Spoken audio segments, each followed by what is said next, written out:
Okay. Hello. Hello. Hi, Yosef. Yeah, you are live right now. You can start. Hey, Ernest. Thank you so much.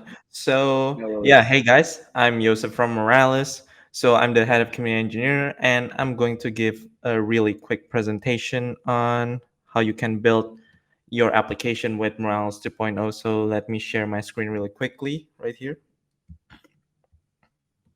So, there you go. Mm, so, yeah. So, as I mentioned, I'm the head of engineers at Moralis. Basically, it's the equivalent of developer relations, basically interacting with developers and helping them on building applications with Moralis. And these are my info if you guys like to add me somewhere. So let's just get started really quickly. If you guys are a developer, basically, like the workflow of building a Web3 application is basically pretty simple. So very similar to Web2, but except there's a smart contract layer in that. So first thing, you need to create the smart contracts, which is usually uh, with Solidity or using a language called Viper, and sometimes using more specific one like Yule. And then you build a backend that's specialized to indexing and then fetching data from the blockchain. And then third one will be building and connecting to the front end, all those stuff front backend smart contract to build a user friendly user interface basically. So in general, uh, Web3 application will have these three components right there. And the first one and third one usually is pretty simple. Well, it is still difficult, but there's definitely like a lot of libraries that have been created over time uh, that helps people build applications more quickly. But the second one is usually is very hard to do because like you're basically indexing the whole blockchain, and it usually require a lot of computation power to do so, to process it. And the thing is that like uh, basically almost all protocols application right there, web3 application need to do that. So indexing data from blockchain, like fetching nfts from wallets, fetching ERC20 tokens from wallets, getting metadata from nft and etc. Like those are like sometimes could be really difficult for people to do because like it's not just as simple as smart contract or front end where they just need to master some language and then they can deploy it very easily. But in this case, they need to know what language they need to do, and then they need to know how to use RPC node. They also need to be able to deploy it, know some kind of like DevOps, something like that. So it's a lot of hard work. But the thing is that like all application essentially need this backend component. Like they need it for the same functionality, which is indexing the blockchain itself. So basically, that's where Moralis 2.0 comes in, basically to help developers to build application more easily from the backend side. So people can build their application more quickly. We help them provide data from the blockchain, and then they can just hook it up with their smart contracts or with their front end, and then boom, they have it. And when I talk about front end, it means like it could be like a web application, mobile, or it could be like gaming as well. So in this case, like Moralis 2.0, we say 2.0 because like we do have Moralis 1.0, which is like deprecated. So it's a newer version. And in this case, Moralis 2.0 is an enterprise grade Web3 API solution, which is essentially backend focused, and it allows you to integrate Web3 into any tech stack out there that you prefer. So why use Moralis 2.0 then? So essentially because like three reasons, because it's cross-chain, and then there's a bunch of integration that you can do with Moralis 2.0, and as I mentioned before, it is framework agnostic. You can use it in any tech stack that you can. So you don't need to be master in like essentially particular language such as JavaScript or Rust or something like that, but you can do it in any language that you prefer.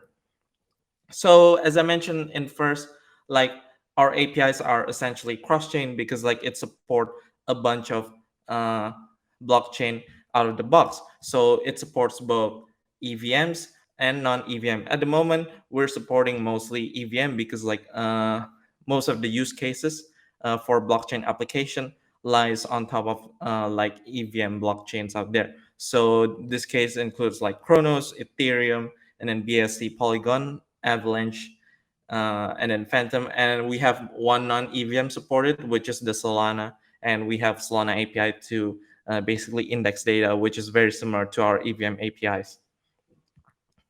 And then we have a bunch of integrations. So this means like integrate with your best BAS, which is backend as service provider for your dApp. So this includes a bunch of stuff, which is PlayFab, Firebase, Supabase. Of course, like it's not just limited with that. We'll probably like integrate further with AWS and many other service provider later in the future, so that you can basically build your application more quickly using technology that is like have the best practice and have been existing for a long time. So for example, if you're building like a web3 game, you shouldn't build your backend all from scratch, because like PlayFab have their infrastructure to support you to build the best game that you can do. So you can just focus on the game experience, on the graphics, etc. And the backend is essentially will be handled by both Moralis and PlayFab itself, and etc. So, and the last point that I mentioned is because like we're framework agnostic, and essentially because like we are providing API, so we'll be able to be called essentially in any programming language out there. So in this case, like some of our famous use case is for building games, for example, using Unity, Unreal, Godot. Like you can do that. If you're building web applications, you can use React, Vue, Angular, and mobile, you can use Flutter, Android. Uh, Also, like if you like to build iOS, then you can use Swift as well, or maybe like React Native, any stack you want. You should be able to call it using normal REST API. We do offer like SDK in Node.js, but in that case, it will be particularly limited to the SDK that we offer. But otherwise than that, since it's a REST API, you can essentially call it in any language. So from those, basically in the end, when you use Moralis, your dApp will look something like this. It will look kind of complex, but essentially these are what you need. So you have the blockchain layer right here. You don't need to do much right there. And then like you have the kind of like middleware, the backend, which is supported by Moralis in the middle. And then like you have your backend as well for your business logic. And then optionally, you can of course integrate with a bunch of backend as service provider that I mentioned, and on top of that, you can choose any front end that you want to build. If you choose to be a multi-platform, that's not a problem as well, because like on the back end, basically like Moralis is going to be the same. It's going to provide you data consistently for any front end that you will build. So our offering, which is our API, are divided into three sections. So we have Auth API, Web3 API, and Stream API. And I'm gonna explain a little bit uh, after this, like what each of them are function for.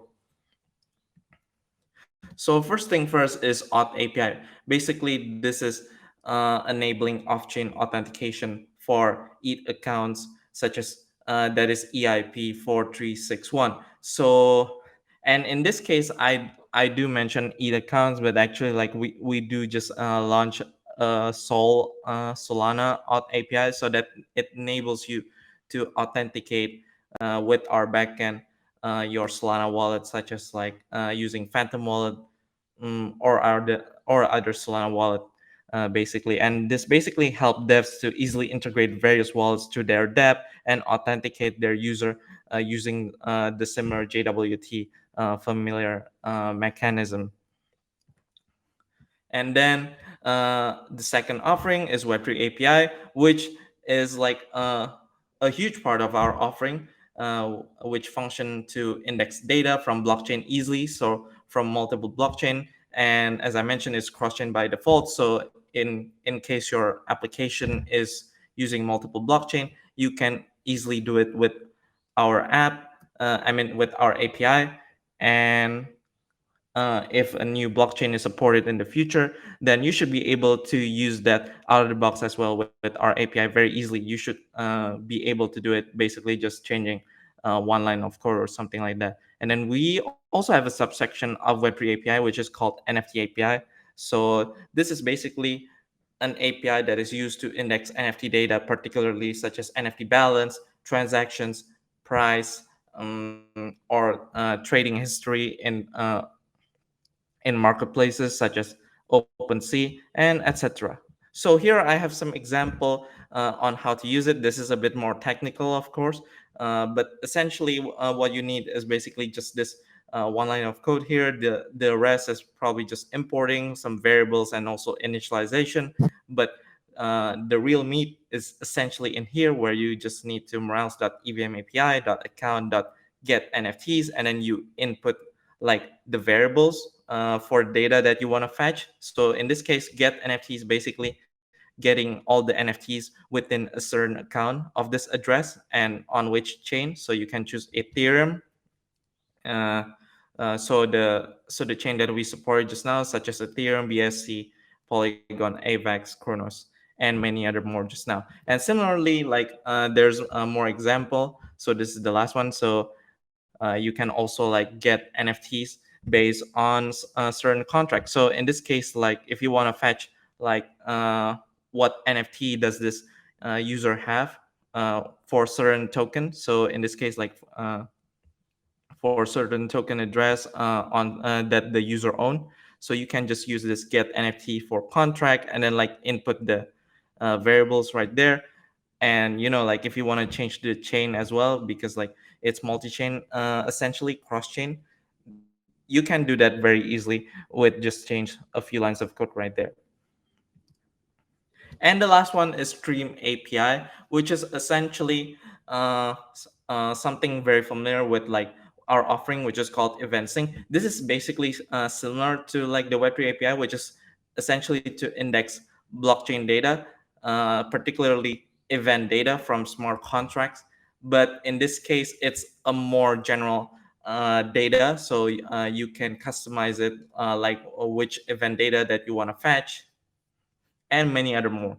But at the moment, it's not released yet, but it's going to be really soon, so you guys can try it out in the future.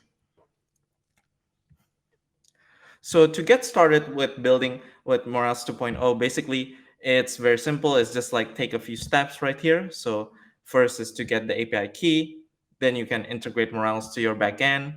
And once you have your backend, then you can integrate any BAS provider if you like to, or you can skip it. And then you can connect your backend to the front end that you have. So here to get the API key, essentially you need to go to the admin dashboard, which is like admin.moralis.io. And then there's going to be an option to copy the API key. And then to integrate in here, I'm going to simulate with Node.js. So you can just install Moralis right there with npm or yarn. So npm install Moralis. And once you have Moralis for your backend, then you can copy the code into your backend to fetch the data that you want. In this case, I'm just going to use the example just now for fetching NFT from certain user accounts, user address. And then once that's done, basically, then you can integrate it to build your app for authentication and etc. using our docs right here as a beginner guide. So we have several sections right there to build your first app with certain stacks. We have also how-to guides for authentication, NFT use case, and also a bunch of integrations if that's what you prefer to build your applications with. And then, and of course, this is in the docs, so it's accessible from docs.moralis.io right there. So yeah, that's about it. So thank you for listening. And if you guys would like to join our community, you can get Moralis support in Discord, which is like moralis.io/join Discord, or forum, which is forum.moralis.io right there. And essentially, my team, which is like the community engineers, and I'm the head of it, could help you out build applications if you have any questions on how to build your applications with Moralis, and it's free. So feel free to join, and we'll help you as soon as possible. And it's 24/7. So yeah, thank you so much. So I think we can go to the Q&A. Yeah, hi Yosef. Thanks for the very good presentation. I think the crowd has actually understand more about what Moralis doing and what Moralis actually can help people in doing. So we have some questions from the crowd. From Ryan, do you think the Web2 corps moving into Web3 undermines or helps us to achieve the true Web3 visions?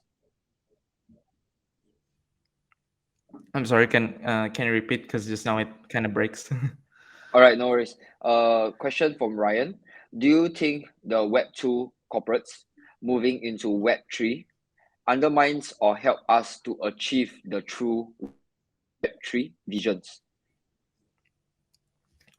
So I think it depends what the Web3 mission is, but I suppose it's sort of like decentralization, but ultimately it's about ownership. So in terms of corporation, I think a lot of them probably have different motivation. Their motivation is mostly based around profits, and those are motivated are achieved mostly through owning your data, etc. So it's kind of hard to say, but I think the trends of they're moving is more like a short-term capitalization of what's happening around the technology sector right now. So in the long term, probably they're not even gonna go into Web3. So it's a kind of different field, but it's really hard to say what the future really holds.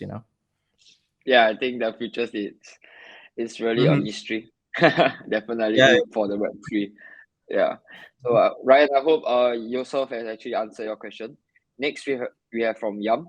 How much IT languages should I know to be able to use Moral's Web3?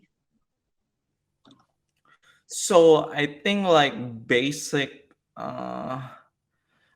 web development is should be sufficient. So it probably you need to know how to use JavaScript, and to some extent Node.js, and maybe deploy some web application. I think those are really the basic. You probably can learn it in about 1 month. But if you want to build a real production app, probably it's gonna take more years and more experience in order to do so. Mm. All right, sure. Yam, that's your Mhm. answer to your question. Yeah, so far I think all is good. Guys, do you guys have any more questions for Yosef before I send him off? Any other questions?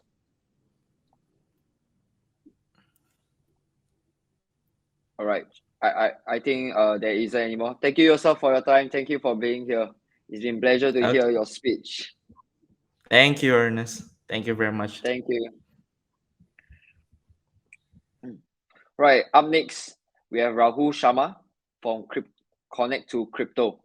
So Connect to Crypto is an app that helps to ease the areas of communications, blockchain technology, and changing the way crypto communities interact. They are building the app that can be downloaded on iOS and Play Store. In this app, you are able to learn crypto trends and prices while following your crypto friends. Explore new crypto projects that is about to hit the market to be part of their early journey and discover different top exchanges to purchase your assets. I think this is something very interesting. Moving forward, Rahul Sharma, he will be touching on security in blockchain communication. I think in this crypto industry itself, security it's the number one thing. So let's welcome Rahul Sharma and let's hear what he has to say.